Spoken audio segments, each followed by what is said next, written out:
Hey, beautiful souls. Today I wanted to talk to you about something that is deeply important on the spiritual path: ego death. Ego death is something that we all experience as we are coming closer in communication, connection, contact, and awareness with the source that is already within us and the source that is in all things around us. Science shows that we're 99.99999% empty space, or information, energy, whatever you want to call it. And we are 0.00001% or something like that matter, right? So the matter that makes up humanity literally can fit into a sugar cube. This is an indication that what we believe to be is reality, what we believe to be truth, which is everything we can see with our eyes, hear with our ears, experience with our senses, is actually, on some level, illusion, or simulation, or projection. It is a form that is created out of formlessness. In the process of discovering this, we begin having awakening symptoms like ego death. Ego death has been spoke of in many different ways and from many different traditions and perspectives. What I've experienced it as is many different levels of it, right? It's not like we just, all of a sudden one day, boom, it's gone. Maybe that's how it is at some point, but what I've experienced is this gradual awakening to deeper and deeper and deeper levels of true knowing in my body, in my mind, and my soul, that I am one with my divine creator. I am one with all that I see. In the process of that awakening, that becoming, there's a lot of pain involved in that, right? Because for so long, arguably lifetimes, thousands of lives, who knows, right?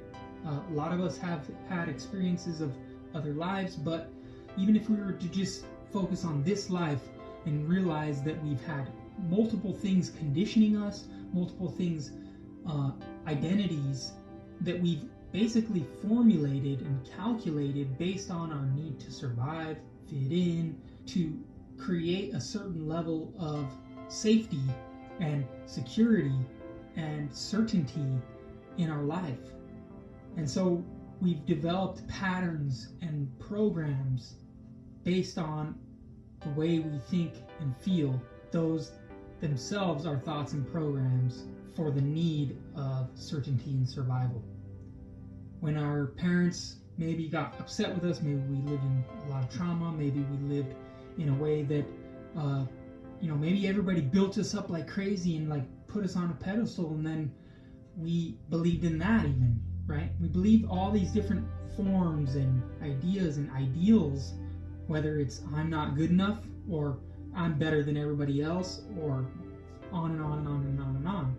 These things are all levels of ego, and they all get their identity from outward information, outward observances, outward concepts and fulfillment from the outside. Getting recognition, getting awards, winning things in sports, or taking tests and doing well or doing bad. All of these things culminate to create parts of our ego that we believe about ourselves, and we begin to identify as that's who we are. We create a process of emotions and thoughts that run on autopilot eventually to create this personality that we have. When we surrender that identity to some greater power, some level of faith in, whether we call it quantum field, God, Jesus Christ, Allah, Adi Buddha, whatever it is for us, the power of the life force, the divine intelligence, it already exists within us. And when we tap into that, it's because we have surrendered some level of our ego. And at that moment, that part of our ego fades, as it says in the Bible, dust returns to dust, right?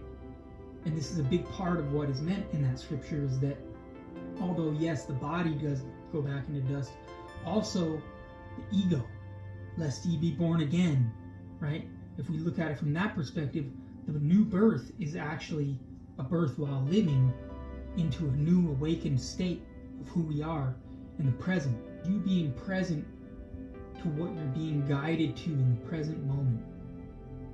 And sustaining a meditative process, prayer, connecting to people who are positive thinkers, people who are potentially on the same journey as you.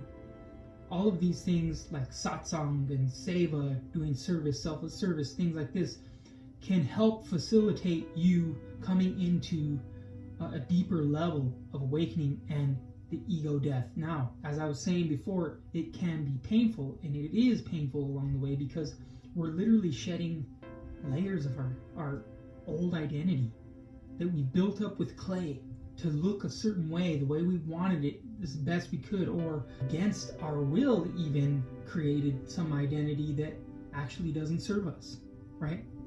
So there's all these different ways that this can happen. And when we come to a place where we're ready to let go, we can't go on any further as the old self. We can't go on any further as the old identity.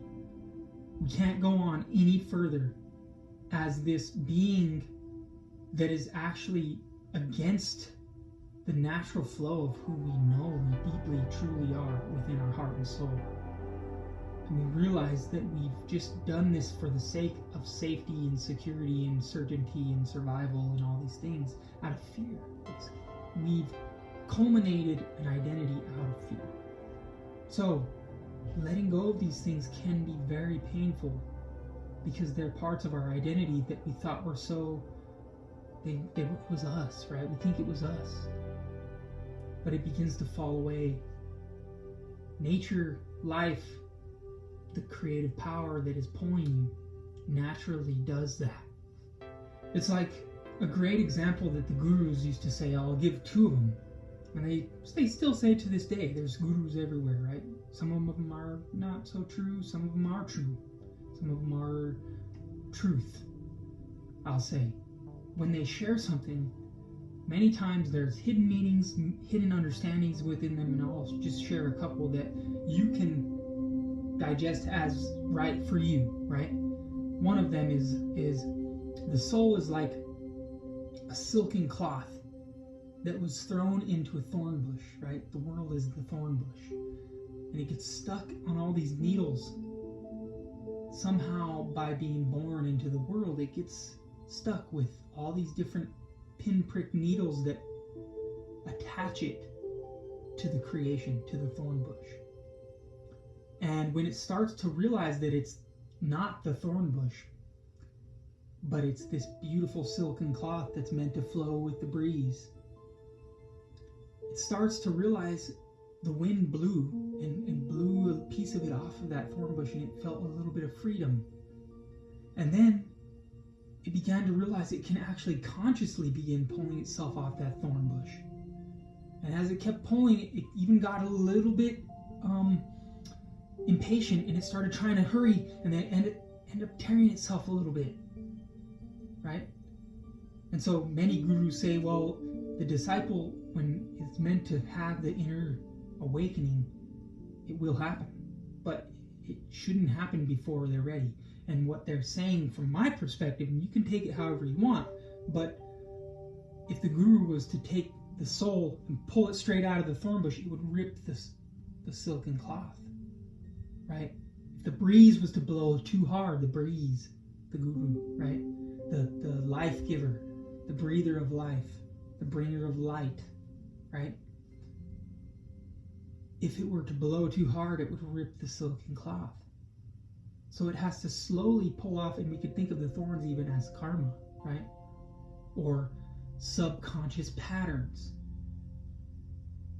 Different levels of identity that we've built on ourselves, okay? Eventually, that thorn bush will, or that silken cloth will be free of the thorn bush by natural loosening, by natural letting go, ego death, right? And then it flows free, untorn, with the epic of the wind, right? Beautiful, poetic kind of imagery there. Now, the other metaphor that I would love to share with you is that of, imagine a light bulb is connected to the source of power, electricity. Electricity is the power, and the power literally is putting itself into the bulb. Is the bulb alive, or does it have any meaning in and of itself without the light within it? Not really, right? And over time, for whatever reason, being in the world, we keep layering on levels of, obviously we know, for survival, for, because we start to feel separate. If we go into the story of the Garden of Eden and Atlantis and the downfall of Atlantis, all these things, ego being born, right? Creating of duality in the mind, things like this. When the soul, or when the light bulb began to think of itself as separate from the power source of electricity, it started putting layers of cloth on itself over and over and over and over and over again. And over time, those cloths get really soiled and dirty and ugly over time. And then it believes that it's these soiled rags, these soiled, right, cloths over the top until there's no light showing at all. And it thinks that it's just this dirty rag, these dirty layers of rags, soiled. But eventually it realizes there's this light within it, that it gets a spark of, somehow something opened up a little glimmer where it's shined through. So it begins kind of like trying to uncover that, trying to discover that, trying to become more aware of what that was, where was that coming from, realizing all the while eventually that it's coming from within, it's coming from inside the light bulb. And so it starts to investigate that, right? Meditation could be thought of as an investigation. And so it starts pulling off those layers of cloth, those dirty, soiled rags, eventually, and all of these rags are ego deaths, levels of ego, levels of identity that are separate from the light itself, from the creation itself. And so it eventually pulls off all the rags and realizes that it wasn't actually that the light ever went out. The light was shining the whole time. It was just those layers around it that were blocking it from shining. And eventually it realizes it was just that light all along. It was shining all along, and it is the electricity. It is the power source. The source in the light bulb is who you are. It is you.